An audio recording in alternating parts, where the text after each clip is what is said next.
Ladies and gentlemen, welcome on in to the PSP Podcast, featuring your friendly host, Perc 173, where PSP stands for Perc Spreads Positivity, where we educate. The 3 E's, right? You can educate, you can entertain, you can be empathetic. Have you encountered any gender-related obstacles or biases while building your career in content creation? I would say the cyber stalking.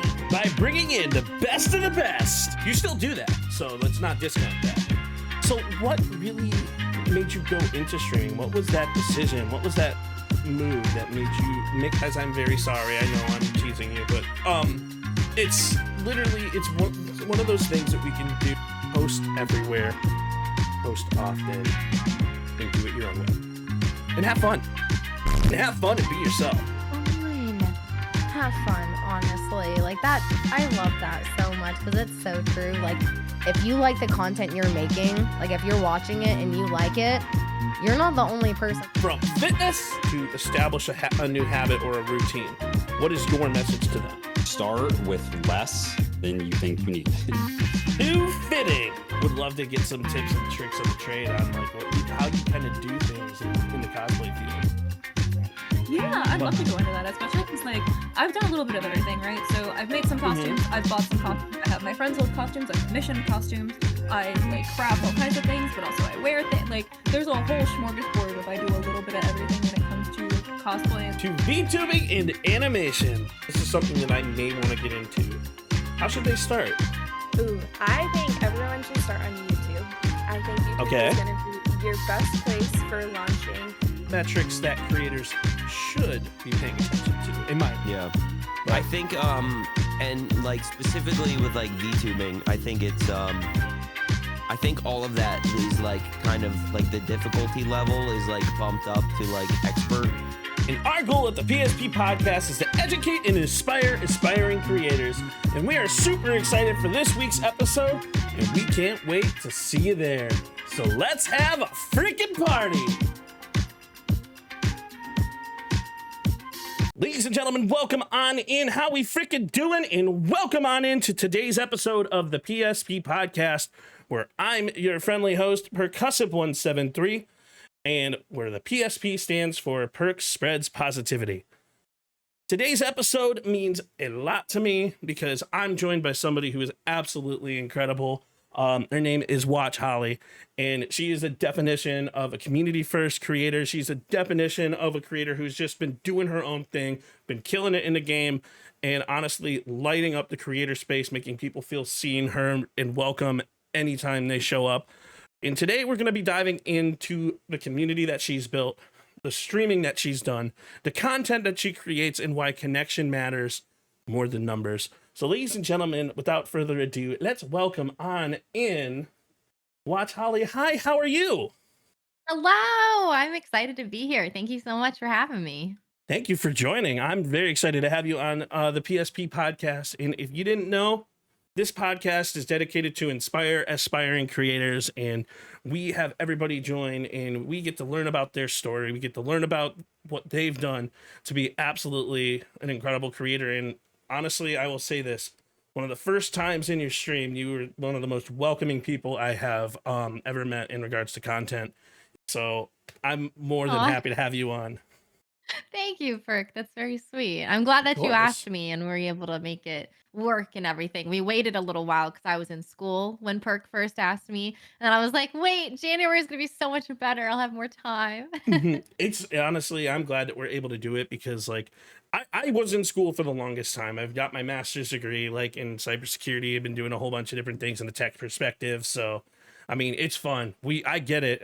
I'm glad I'm no longer in school. But right. I mean, we also learn that school is never ending, especially in the world of content. So why don't you introduce yourself to everybody who may not know who you are? Yes. Hi. Hello. I am Holly, WatchHollie specifically. I stream Saturday, Sunday, Tuesday, Wednesday from 3 until 7-ish. Sometimes a little bit late. Sometimes I go a little bit over, but that's the goal. I'm in full-time school to be hopefully a physician assistant. So I'm just kind of streaming for a hobby now. My kind of arc is I started streaming in 2020, and we'll get more into it later. But then I just kind of like fell into streaming in a way, and it was my full time gig for a while until I decided to quit. We'll talk about that later. And then yeah, we'll just started back this past year, and it's been now a hobby, and I've been really, really, really enjoying it lately. And the transition has been just so great. I play lots of different types of games, variety streamer for sure, but I do focus on horror games and FromSoft games, and I'm doing all the Star Wars games right now. It's been Oh, fantastic. nice. Yeah. I love playing different FPS games and horror games. I suck at them. I'm terrible at them. Oh, I'm not But good.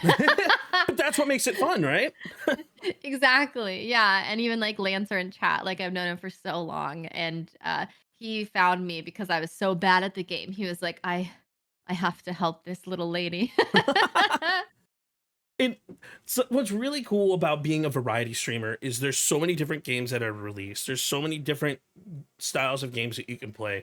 And I feel like in the world of content, I see a lot of creators hit their first, like, I want to say wall, because they focused on being the best possible that they can at the game. And you can see that like they just forget the main reasons of why they became a creator.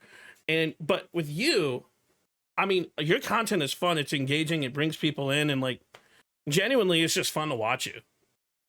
Oh, thanks. That's the goal, right? I mean, especially like being a woman on the internet, I think it's really hard to establish like those boundaries. And my whole goal is that you watch me not because I'm a lady, but because like I'm funny and I like bring that personality to the table, and then I make you feel heard and loved. And my little tag on Discord is mom because I like want to take care of you and things like that. So I think it's really thank you. That's one of the best compliments that you Oh, can give me specifically. I, I mean, I'm always here to compliment people, because my goal in the PSP podcast is to bring in people who are the best of the best. I mean, I've been around the scene for a while, and like one of the biggest reasons why I haven't quote unquote grown, because I am growing. Everybody is growing in their own way, in their own area, with their own goals. The biggest reason why I haven't is I haven't been consistent. And I haven't been consistent because of another excuse, but we're not going to make excuses here. Because when you look back at the beginning of of content, what is something that you wish you knew when you first started streaming? And this is one of my favorite questions to start out with, because I know everyone has like just these little tidbits they wish they knew. I think when I started streaming in 2020 is very, very different than when I would have started streaming after the pandemic. Because when it was 2020, like I got laid off of my job. I didn't really have anything else to do. And I was just doing it for fun. I wasn't doing it for, I didn't watch Twitch at all. I didn't even know that you could make money on Twitch. It was just very different. And it wasn't until that and so, like, what I did was I just streamed every day because it was the pandemic. I had nothing else to do. So I was late at night. I couldn't sleep. So it was 8 p.m. and I go until like midnight, 1 a.m., 2 a.m. And once I made that transition of like, hey, this is actually kind of going somewhere, I wish I stopped streaming every day earlier rather than later, because it wasn't something that I could keep up with. But I had already like pigeonholed myself of what like my community was expecting was every day. And so I think what people I'll try and make that more broad for. I know we're not in a pandemic now. I'm assuming that not everyone is unemployed and that's all they're doing. So for the broad advice is uh you don't necessarily grow just of getting your hours in of stream. You don't have to stream for 12 hours or these every single day or like things like that. It's so much better for you to have your 4, 6 hours. If 6, I feel like is a lot. I do 4, sometimes 3, but have that. And then if you want to create content in other places, especially if you're Yes. only streaming on Twitch. I could not agree more, because one of the things I wish I knew when I first started streaming was be to post everywhere and post often. Consistency is such a huge thing in the world of content, because let's be real, no platform has an algorithm that properly pushes anyone. So what I mean by that is, like, when you look at Twitch, if you look at the streaming platforms like Kick, like YouTube, they don't really push you based off of your live streams. They push you based off of the content that you push out and the interactions that they have. And I've been starting to watch that and see that on so many different platforms, all the emerging platforms that are coming out. And that's why, like, when we talk about being a content creator, we're not only making streams, we're not only having video games, we're not only creating that type of stuff, but we're doing a lot of video editing and stuff behind the scenes that you guys don't even see. And to say that you have to, I wouldn't necessarily say that it's 100% must. You're gonna grow slower if you don't, for True. sure. But I didn't post on TikTok or socials or YouTube or anything. Like I was posting into the void if I did. Like no one followed me. No one was, and the only like quote unquote major social media was probably like 2,000 followers. Was on Twitter. That was like my only thing that I was consistently posting on. And I would not say that that's what made me partner back in the day. But what I did was during the pandemic, I just liked watching people. And so I'd made True. so many more friends and connections that way. And I made partner without partner pushing, without posting on socials, without like really doing anything. It was, yeah. And so I wouldn't say it's impossible because I did it. But I do think like now in like 2026, it is much harder versus 2020 when you have like more time when I can't watch a single person at right now with school and work and everything. So I agree. everyone's different. Yeah. It is a lot harder now to be a content creator because content is so oversaturated. Like there's so many different styles of creators out there. And it's such an amazing piece. But like once you find like your groove, your thing that you like to do, it really emulates in your content, especially like when you're live on the platform too. It's like we really see like everything that happens like as we're live, when we're behind the scenes. And like I always stress to people like who want to build a community, just go out there and be authentically yourself, because if you try and be someone that you're not, the entire world's going to see through you. There's a twofold to that, is that Mm-hmm. if you want to put on a character or like a show or something, then lean into that. I know a lot of True. people, not a lot, but I know some people that their persona is that's their show, that's their, but then there's a lot of people but I don't know, but at the end of the day they are being quote unquote authentic to that character. So, But I don't know. I feel like be who you are unless you're purposely not. well, I agree with that. So my friend Shady, one of the reasons I got into creating content in the first place, I started as a viewer, where when I started streaming, I started we're gonna talk pre-mobile streaming, like where I was on Scout, Meet Me, and like other sites back then. We're going to talk about when I actually started utilizing OBS and being a gamer and streaming on Twitch, Kick, and YouTube. So when I first met the Only Shady and Bad Bear Gamer and Marie Angel, just by viewing and watching their streams, I started watching them play Call of Duty. And then I decided, you know what, like this might be something that I want to do. But Shady has his own persona, and like he's an RPG player. He's a Call of Duty RPG player, and he has the most fun playing COD. And now he's kind of shifted to Arc Raiders, but I mean, with the emergence of Arc Raiders, like who wouldn't want to play that? But it's watching these different creators go into their home, truly having fun. I feel like as a viewer, it's really refreshing to see, because we all know how hard some of the games are now. Mm. I And mean, you're talking to a Souls like streamer, so yeah. so what is the game that you think really pushed you in that positive content creation or content direction? I think early on, I accidentally established my own niche where I love scary games and I have ADHD. So I Same. just started playing I just started playing like a new indie horror game like every stream, and I streamed every day. So it was like a new game every single day, which really satisfied my ADHD, and they were short and sweet so I could, well, the goal was to play through them all of it, but sometimes I just didn't want to. So I would jump back and forth of like the games that I was playing, but it would all still be scary games. I loved it, and my community really liked the jump scares and me getting scared and things like that. And then I niched down even further because I don't remember what made me start playing Dark Souls and Bloodborne and things like that, but I just started.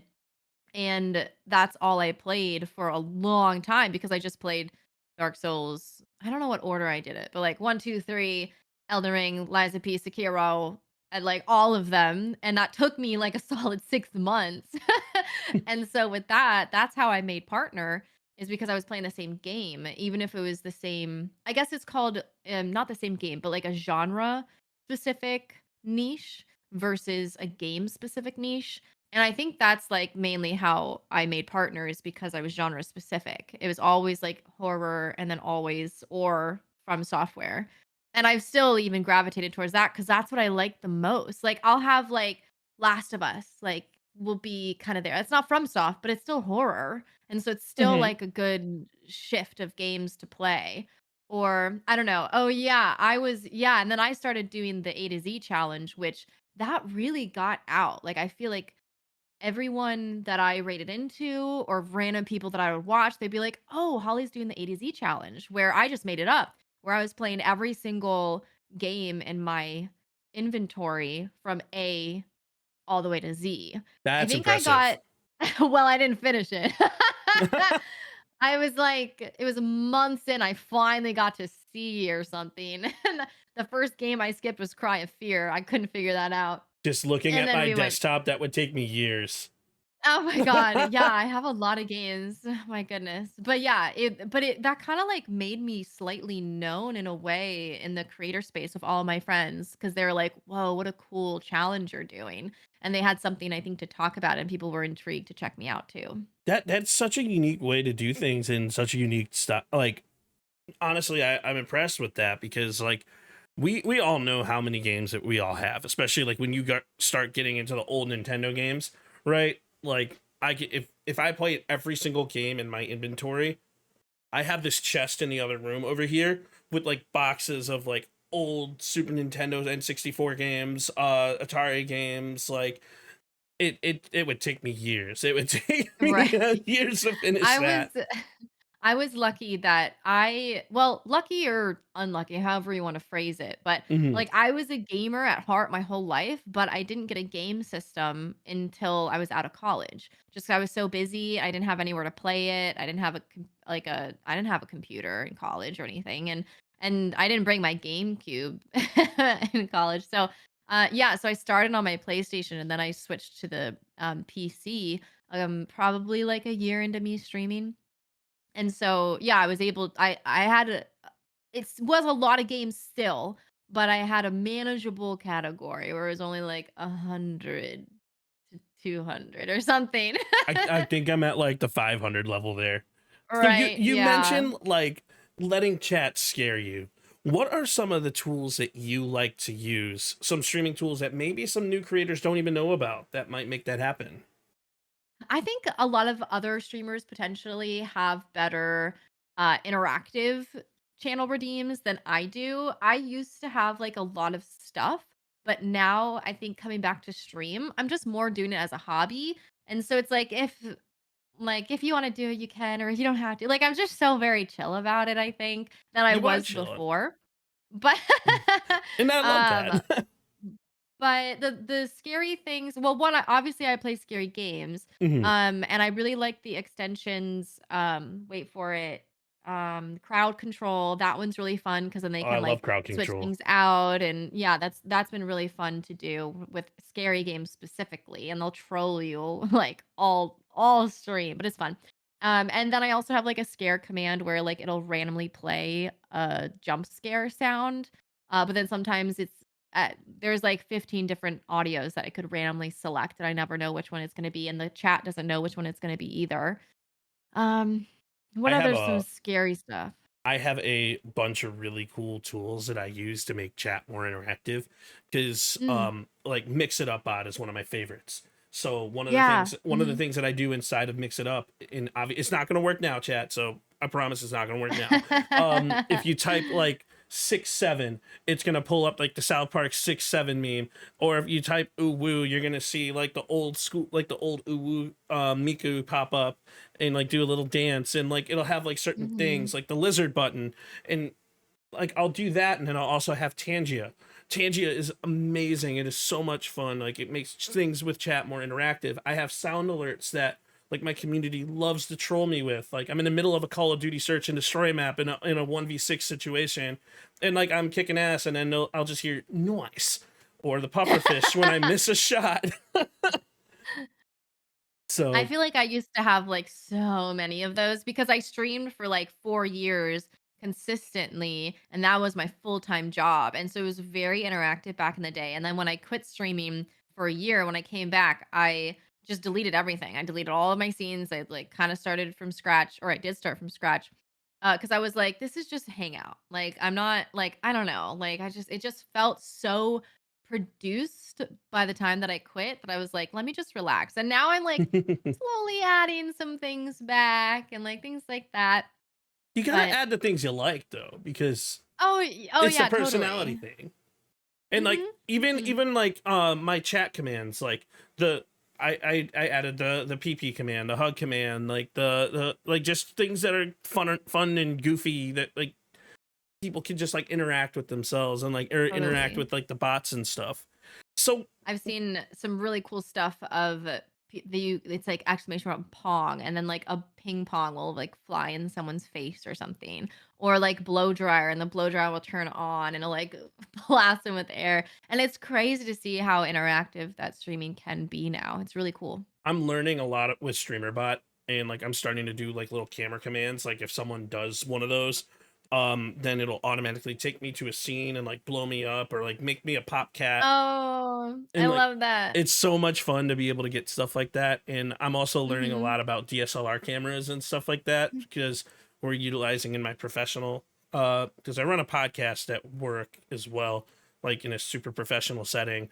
And like I'm learning a lot about DSLR inputs and DSLR cameras and like utilizing a 4K capture card to like transmit super high quality camera data. It's fun. The world of Oh my content is god. so vast. I always have a list of 5,000 things to do, of things that I want to work on, or things that I want to refresh, or things like that. And it's hard working jobs and being in school because then you're like, okay, well, I'll try and do that next weekend then. Because like I said earlier too, like on top of that, it's like we're our own audio engineers, visual engineers, like we do so much behind the scenes. Like I like to say that like maybe 10% of what the viewers see is it's like you only see really 10% of what we do.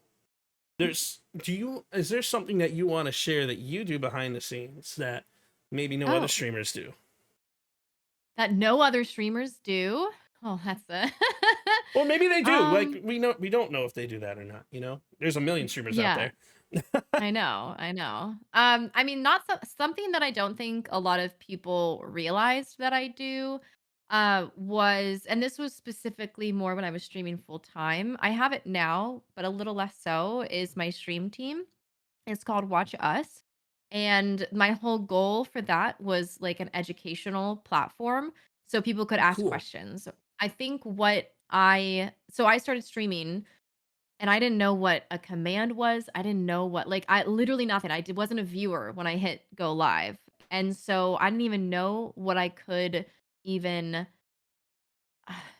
Google or search to get the answer because I didn't know what to search. And so that was like my whole thing, was that I wanted to just help people understand of like, this is what there is out there, because you don't know what is out there. Like, Th- unless someone tells you. there is So, so much to learn out there, oh my and God, it's it crazy.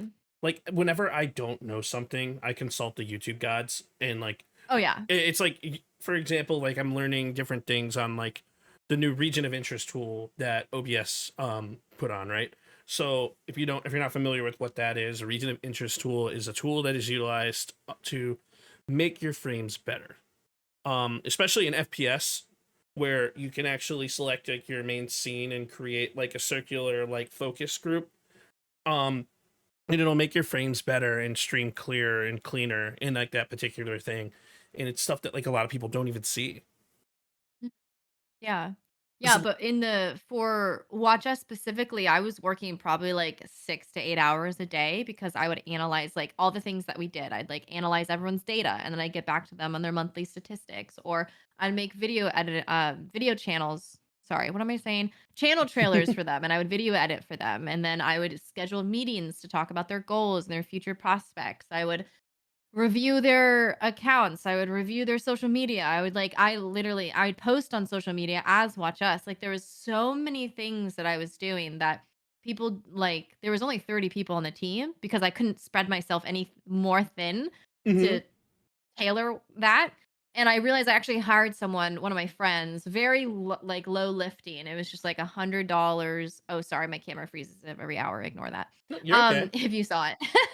No, I think it's good through. Yeah, it was like $100 every month, and then he would just help me like 3 times a month or something.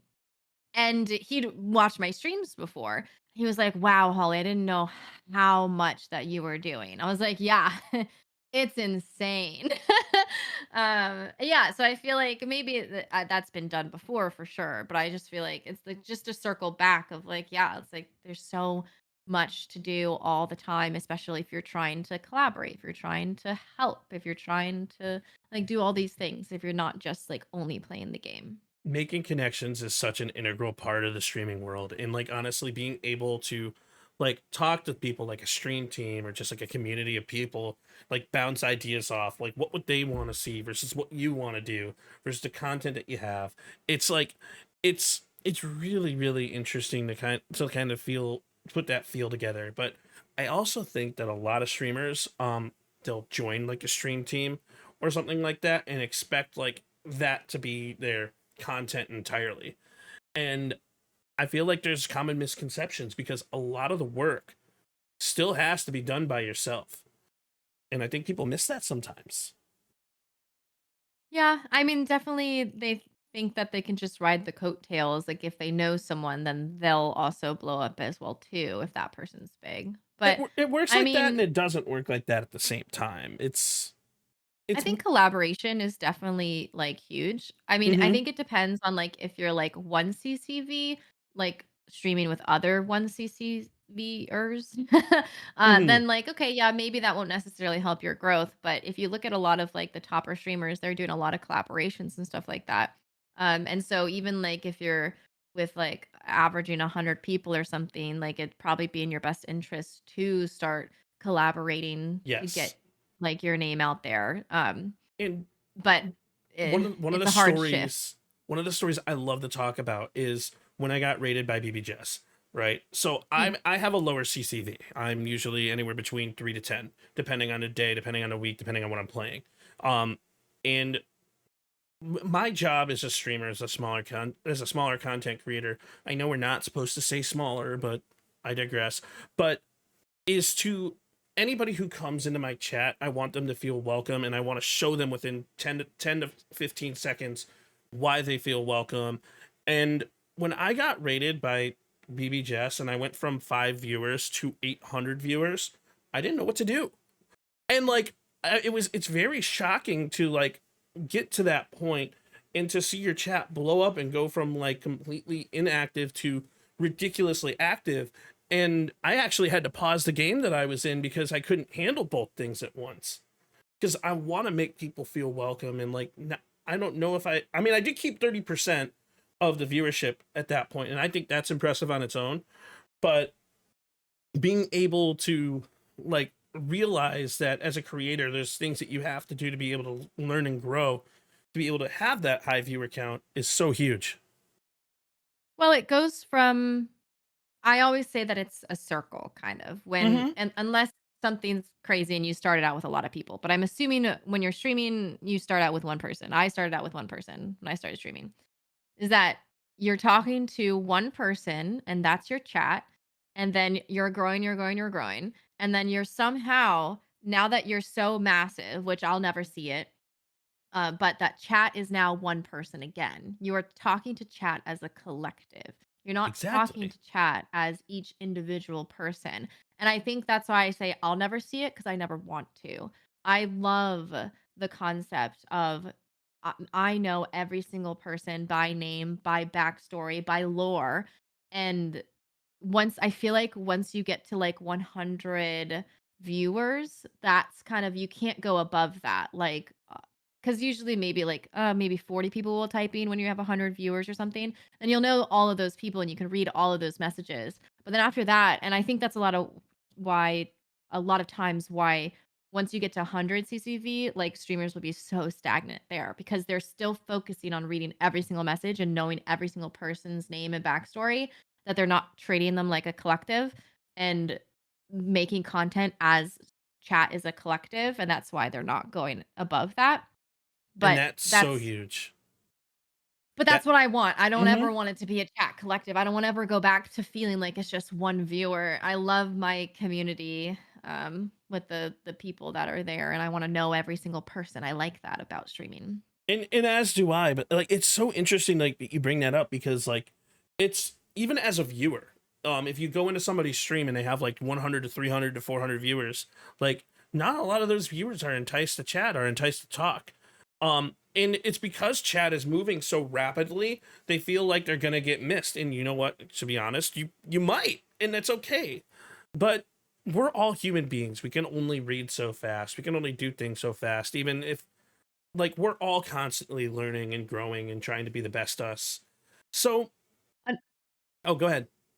Well, I was just gonna say, unfortunately, that's like the quote unquote generation of chatters that you get. You get new generations depending on your CCV, where the people that talk to you when you have your 1 to 5 CCV, they won't watch you when you're at 50 because that's what they like. They like the Mm-hmm. intimate feel of it. And so holding on to those people and bringing them with you all the way as you grow is really hard to hold on to them. But then that's when you find new people that, oh, I like the 50 CCV average or I like the 100. But yeah, I remember one of my mods way back in the day is like, sorry, like I don't like coming around anymore because you miss my chat messages and I'm only Right. in there for you to see my chat messages. So and it's like, and I don't fault them at all. It's like, yeah, you met me when I was at 3 CCV and now I'm at 100. Like, of course it's going to be a different vibe. I, And I, so they'll go off and find another 3 CCV and that's okay. and it's kind of like understanding what chatters want versus what the community wants and watching a community grow as a whole is with you. And that's the beauty of like creation of a community. So what role does your chat play in shaping your current content and also your motivation? I'm sorry, I just want to reply to Sally. No, you're okay. Real quick.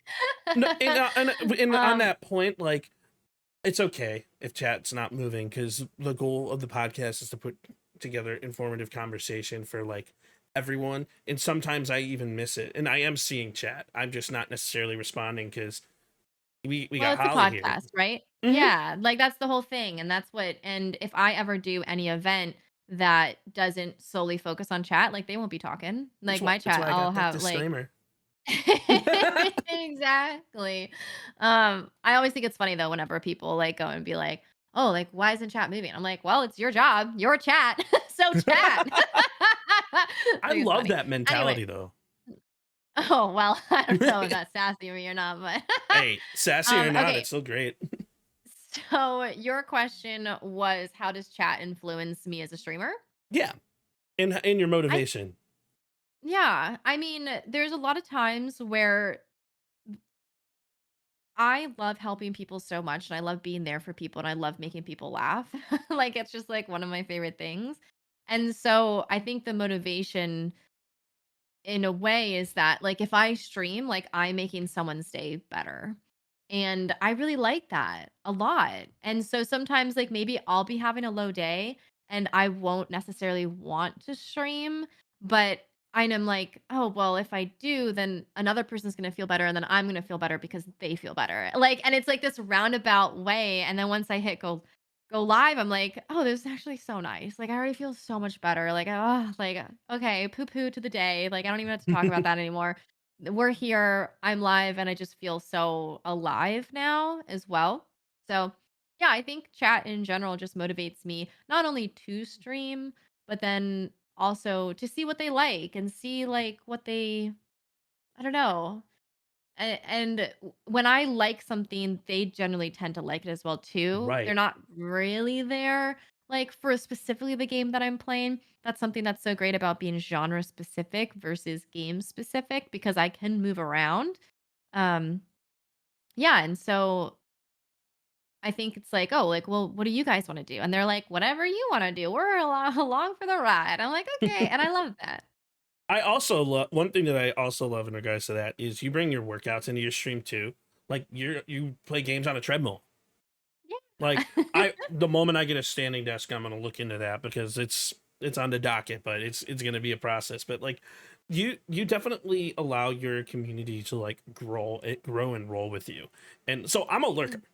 I'm the type of person I'll say 1 to 2 things, but I will still be there and stream and I'll still watch because I'm usually doing like video editing stuff or like other items that I have to do, like going into the new year and working in cybersecurity. There's a lot of things out there, and like I typically am a lurker. But Mhm. I guess like watching your streams and seeing how you interact with chat, like you truly do interact with everybody and it really allows your community to grow. And like I've only been following you I think for a small time, but I feel like I've been watching you on Twitter a lot and like watching and then popping in your streams. It's just really cool. So I'm going to kind of switch gears a little bit. What matters more to aspiring creators in the long run? Is it the talent? Is it consistency? Or is it authenticity? So what do you think when it comes to content? Yeah, that's a hard question. I Mm-hmm. mean, I could argue each one, but I Sure. think at the end of the day, I would say talent above all else because if you're consistent, but if you're consistently, I'm going to say this so bluntly, and I Sure. apologize, but if you're consistently bad, you're not going to grow. Right. And then what was the other thing? Consistency. I should have had the Talent, talent, and then last authenticity. authenticity. Yeah, and then the argument of like, I think everyone slightly puts on a little show whenever they're in front of a camera. It's hard not to. Of course. And then especially, I don't know, the I hate it, but like hate gets clicks and like things like that. And so it's like, okay, well, if you just want to grow, like then that wouldn't be it. So it would be talent. That would be my main thing is that like if you're constantly reviewing your stats and you're constantly figuring out like, okay, well, how can I be better and how can I like change accordingly with the internet instead of just if you're just consistent with it, if you just do the same thing every single day and you've never changed anything about yourself, then expect a plateau and then a drop off. Yes. Um I and if you're talent, then you don't have to stream that often either. Like I stopped streaming for a year. I came back, my first stream was 600 people. Like I still like or then I stopped just streaming all of December, like came back and like averaged like 75. So it's like, okay, like if you have like talent, if you're constantly trying to grow and morph and change, then it's okay if you're not 100% consistent. But I will say when you first start out, then yeah, be consistent and then also have talent and then also be authentic. And they are I very important. I agree with you 100%. 95% of what us content creators have to do is introspective work behind the scenes where we look at the numbers, but from a different style of perspective. We don't look at how many views we have. It is what it is. Like we look at where does the viewership decline? We look at where does what point in the video does someone stop watching and what could I say or do to make them continue to watch. We Mhm. look at the and that's just with videos. We rewatch our streams and we're like, well, what did we say to make people leave? What did we say that made us sound stupid? And how or not stupid, and like what can we do to allow ourselves to grow? And I feel like it's kind of like a triangle, so to speak. So like in Mm. order to be a really awesome streamer, you have to have talent or some level of talent or like so Bad Bear Gamer came on my podcast in year 1 4 years ago and he talked about the 3 E's of content.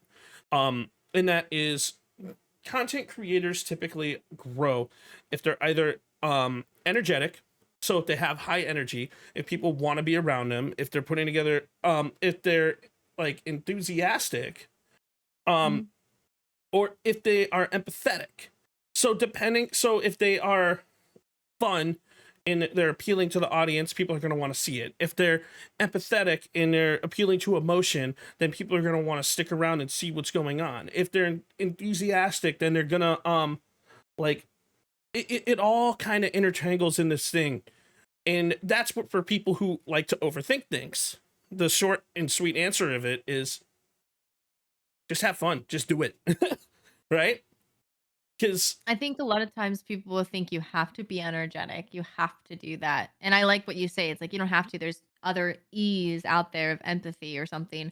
But right. yeah, I know a lot of cozy streamers that pop off and they're just slow going and relaxing, and people love that. And for me being a COD creator, I don't care. I have a fuck ton of energy. So, and like I will be like super enthusiastic. Like I'll hit a snipe and I'll be like, "Yo, we just hit that, chat. I just got a collab Mhm, or whatever the hell it was." And like mhm. people love to see, like, realistically, people love to see you happy. And that's what, and whenever you're in your natural habitat is when people want to actually be around you. And I noticed that when I had a TikTok where I used to dance a lot, that I deleted because I didn't want to be known as a COVID streamer, but that's my Oh. own stupid fault. But All right. I ended up deleting that and I created a different one that was more focused on gaming, but I should have kept that Mhm. one because it would have just fun to just continue doing dancing content and just being in my element and having fun and stuff like that. Well, there's still time. True. I can always make a new one. And Mhm. so, because this is for inspiring creators, one of the questions I have to ask is a lot of content creators are scared to hit that go live button for the first time. What's your advice to them?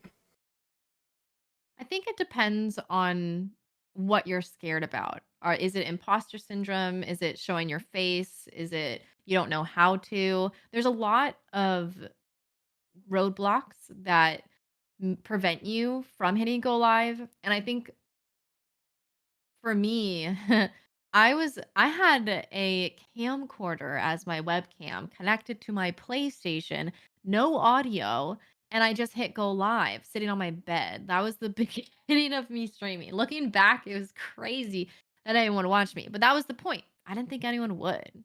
I just was playing some scary games with no audio, still getting jump scared by the visuals. And people were they liked that. And so I think like if you're afraid of you don't know how, like you'll learn. Like people will help you. I think that's a lot of the reason why I am where I am today is that people want to help. They wanted me to learn how to play the game or how to navigate or how to set up a command. Like I remember the first time someone did exclamation mark something and I was like, "What's that?" They're like, "How do you not know what that is?" I'm like, What do you mean? Like this is day number 3 on stream or like something. And they have this infinity just to help. And so like just hit go live. If you don't want people to see your face, be a PNG streamer. Like you don't have to spend a bunch of money on anything.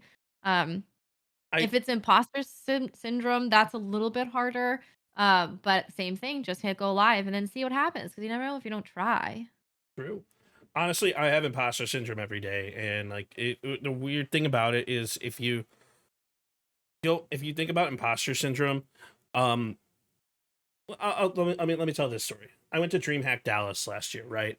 And I was like, okay, I'm gonna go to DreamHack. I'm gonna go enjoy with all the COD creators that I know, and like I'm gonna make this my last hurrah because I'm starting to get super busy in cybersecurity in my main line of work, and like I might not have time to stream as much as I used to, or whatever the case is.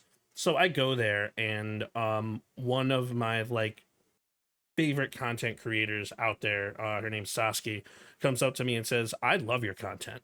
I watch your content." And I'm sitting here like, wait, what the fuck? I don't think I've ever seen a like or a follow or like whatever the case is, but she's like, "I know who you are, and a lot of my friends know who you are. And like this podcast you're putting out is like really awesome. And like it's really interesting to kind of like have people see your content that you never know who's watching, really. You truly never know who's watching you, and like it's just something that you got to have fun with. Like just be yourself, have fun, and like honestly, it's gonna all work out in the long run. So Whenever I go to by the that's a amazing story. thank you. That's so sweet. And I'm glad it kind of like motivated be like, "Oh, I will keep streaming." So that's great. Well, I Um just changed gears because I didn't uh have time to make like COD content much anymore. And obviously everything's evolving, but mhm, I've started making podcast content instead, and mhm. everyone has been loving that. Yay, yay. I think an imposter syndrome trick that I do is that if I have to pitch myself, that's really hard for me to do, so I don't. I pitch something else. So let's say for me going to TwitchCon and trying to make connections with brands, I am not going to pitch, "Hey, I'm WatchHollie, sponsor me." I'm going to pitch, "Hey, I have a grant program. We're looking for sponsors, and here's how amazing it is, and here's how many eyes that are going to be on it. Would you like to be a part of it?" And it's easier for me to pitch something else. It's my own creation. But it still allows me to pitch with them, and they know me, and then hopefully in the future I can work with them as well too. So that's kind of like my little trick that I do. But that's huge though, because it allows people to really like find out like new things. I'm sorry, I had a message from work, which is really ironic because, but You're just talking about cybersecurity.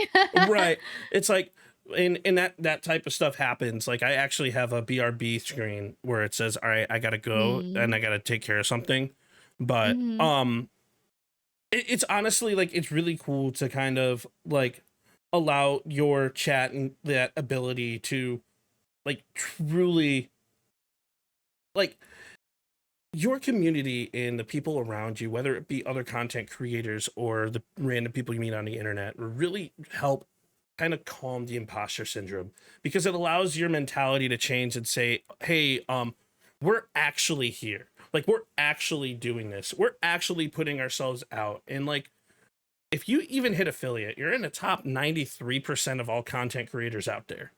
And I think people forget that. Like, when you're hitting the go live button and you're creating the community, you're already doing better than 93% of all the other content creators out there. It's crazy. There's so many of us.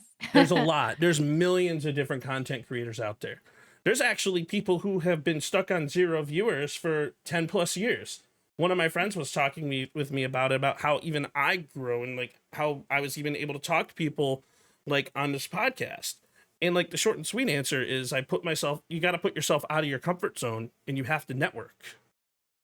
And to network properly is such a huge thing. And I think a lot of content creators forget that.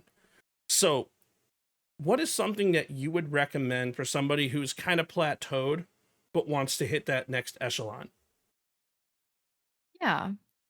I mean, I think it depends. So for me, I don't necessarily like want to hit the next whatever because I enjoy where I'm at. So it just depends. It's like, oh, are you really trying to grow your numbers in your like community?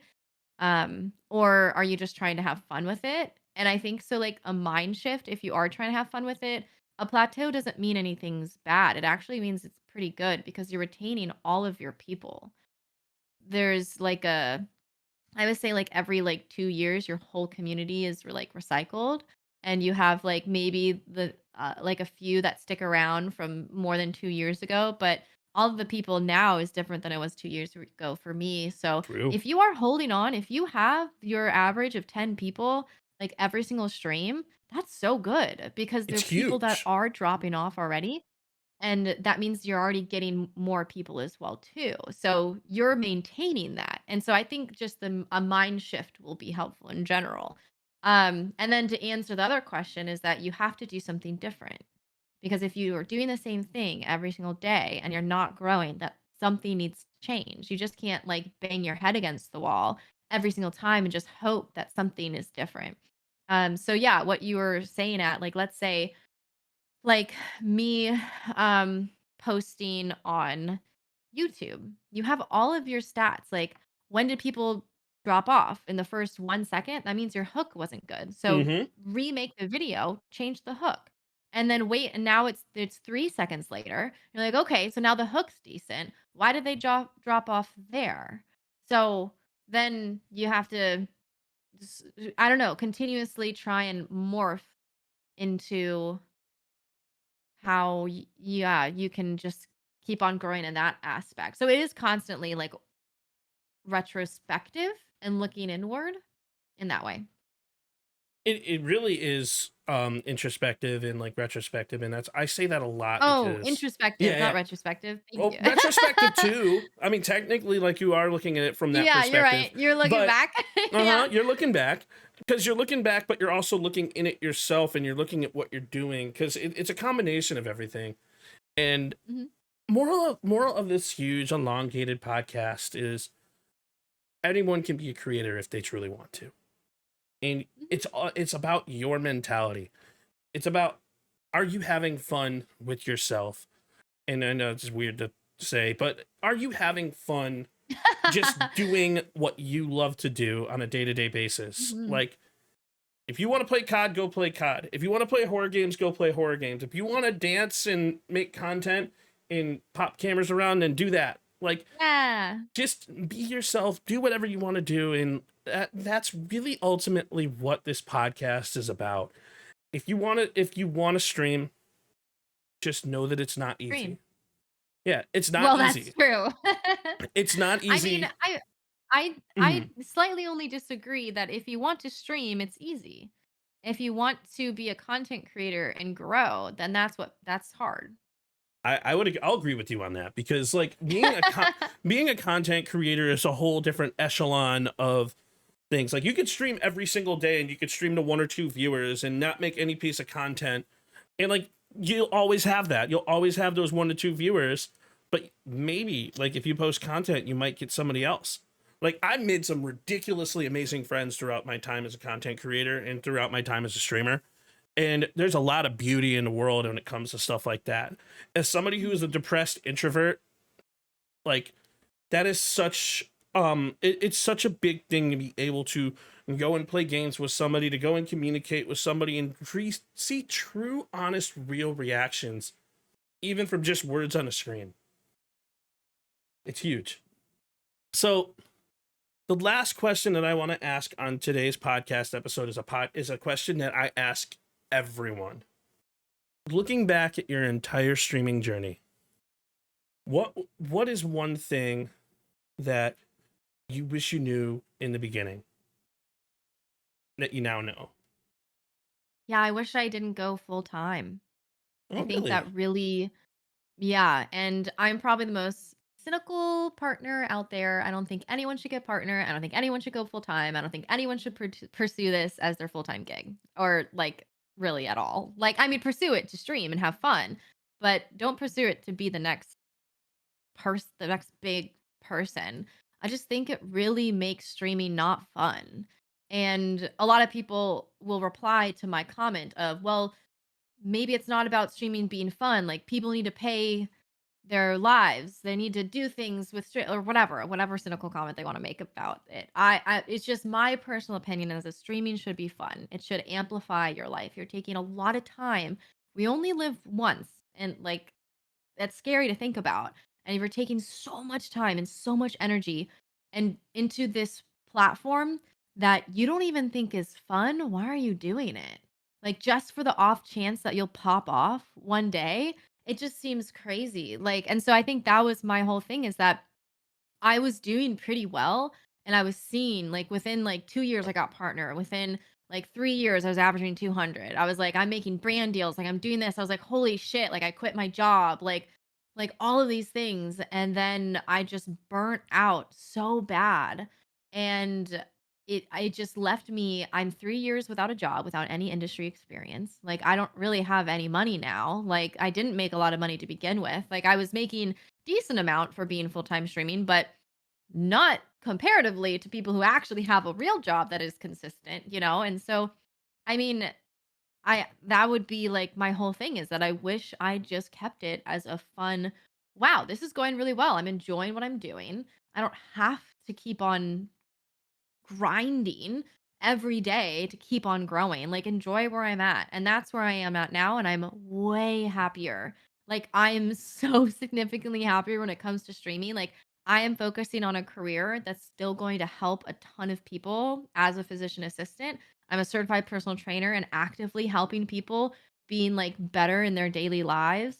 And I'm streaming and playing video games, which I'm going to do anyway. Like, I love video games. I don't have to be like, and my stream crashes all the time. I have so many tech issues. Like, there's all these things, and it's like, yeah, it's kind of annoying, but also like, it doesn't really get me down like it used to. Like before, if I had an average, which is crazy to think about, if I averaged 90 people, I'd be like, this is the worst stream ever. I can't believe that so few people joined. That's 90 people.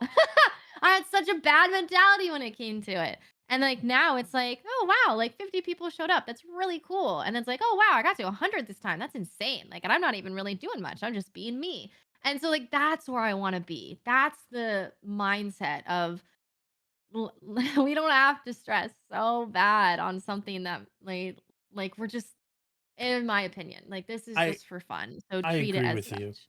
I agree with you so much because a lot of people go into streaming and they say they do it for the wrong reasons. They go into streaming expecting to get like $10,000 a month and like think that that's like not going to go back to their community in some way, shape, or form. Or if they are making that amount of money, what are they going to do to allow themselves to be able to grow? And they're looking at it at the wrong reasons. If you're doing it for purely fiscal, you're already making a mistake. If you're doing it for the reasons of creating friendships and genuine connections, then you might be going at it in the right way. Streaming is such a unique world and it's such a unique thing, and content creation can ultimately be for everybody depending on what you do and how you do it. But remember, it's all a mentality. It's all a mantra. It's all what you want to do. And as somebody who wants to be a content creator, if it's something that you thought about, that you're ready to tackle, that you're ready to do, get your ass out of your chair and do it. Press that like button and have fucking fun with it, because ladies and gentlemen, this is a vast world.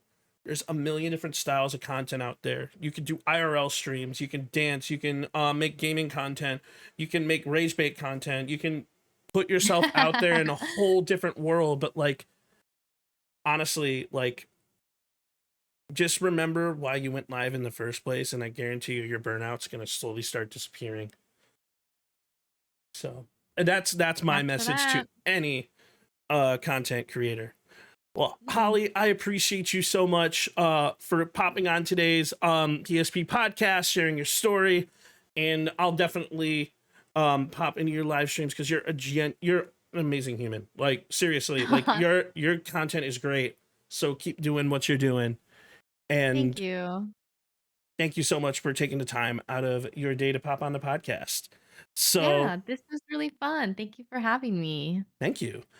Well, ladies and gentlemen, if you are not following Holly, you can click on her name here. You can go check WatchHollie, and when I posted this on YouTube and Spotify, you'll be able to see her links below. So please make sure you guys are giving her a follow if you're not already. Don't follow me. I suck at this. I'm just totally joking. But you all have a wonderful night. And until next time, ladies and gentlemen, deuces.